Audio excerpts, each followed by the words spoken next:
सुप्रभात नमस्कार दोस्तों, आपका अपना प्रिय डॉक्टर आदि कश्यप मुंबई से मानुस और आपके लिए लेकर आया आपका मनपसंद प्रोग्राम पॉजिटिव कर्मा। आज है एपिसोड नंबर 1220 और बहुत ही अलग कहानी है जिसका शीर्षक है अनोखा ससुराल। ज़्यादा समय नहीं लूँगा, शुरुआत करता हूँ इस कथन की कुछ इस प्रकार। तीज का त्योहार आने वाला था और तुलसी जी की दोनों बहुओं के मायके से तीज का सामान भर भर के उनके भाइयों द्वारा पहुंचा दिया गया था। दोस्तों, मैं बताना चाहूँगा कि तीज का बड़ा इंपॉर्टेंट त्योहार होता है और जो बहुएं होती हैं उनके घर से कुछ ना कुछ आता है और उसी के बारे में वर्णन किया हुआ है कि तुलसी जी की जो बहुएं थी उनके घर से क्या क्या आया। छोटी बहू मीरा का ये शादी के बाद पहला त्योहार था।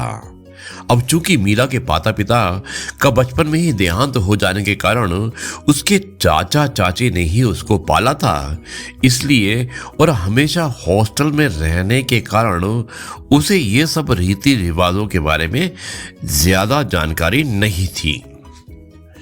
पढ़ने में होशियार मीरा को कॉलेज में तुरंत जॉब मिल जाती है और आकाश और वो दोनों एक ही कंपनी में थे, जहां दोनों ने एक दूसरे को पसंद किया और घर वालों ने भी बिना किसी आपत्ति के दोनों की शादी करवा दी।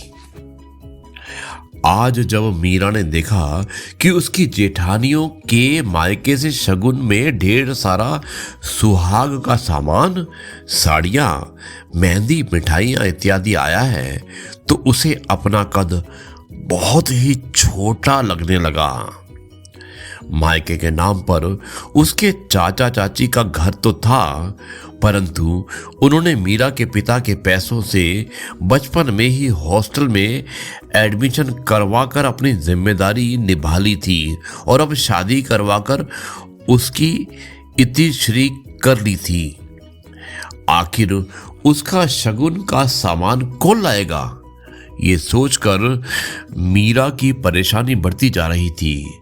जेठानियों को हंसी ठहाका करते देख उसे लगता शायद दोनों मिलकर उसका ही मजाक उड़ा रही हैं। आज उसे पहली बार माँ बाप की सबसे ज्यादा कमी खल रही थी।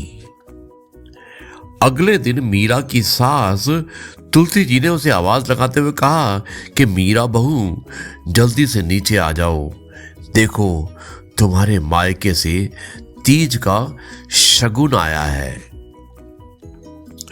अब ये सुनकर मीरा भागी भागी आई और नीचे उतरकर आंगन में आकर उसने आई और उसने बोला कि चाचा चाची आए हैं मम्मी जी। तो उसने एक सवाल पूछा अपनी माँ से, यानी कि अपनी सासू से, कि क्या मेरे चाचा चाची आए हैं और अगर आए हैं तो वो कहाँ पर हैं। मुझे बताया भी नहीं कि वो लोग आने वाले हैं। मीरा एक सांस में ही बोलती चली गई। उसे तो विश्वास ही नहीं हो रहा था कि उसके चाचा चाची भी कभी आ सकते हैं।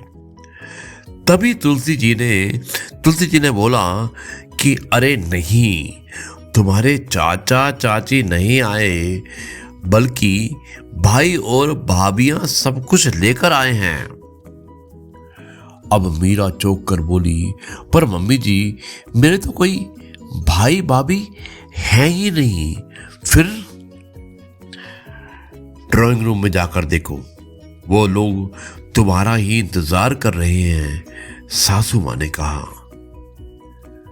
तुलसी जी ने फिर आंखें चमकाते हुए कहा और मीरा कशमकश में उलझी धीरे धीरे कदम बढ़ाती हुई ड्राइंग रूम में घुसी तो देखा कि उसके दोनों जेठ जेठानी वहां पर सारे सामान के साथ बैठे हुए थे और पीछे पीछे तुलसी जी यानी कि उसकी सास भी आ गई और बोली, भाई तुम्हारे मायके वाले आए हैं, खातिरदारी नहीं करोगी क्या।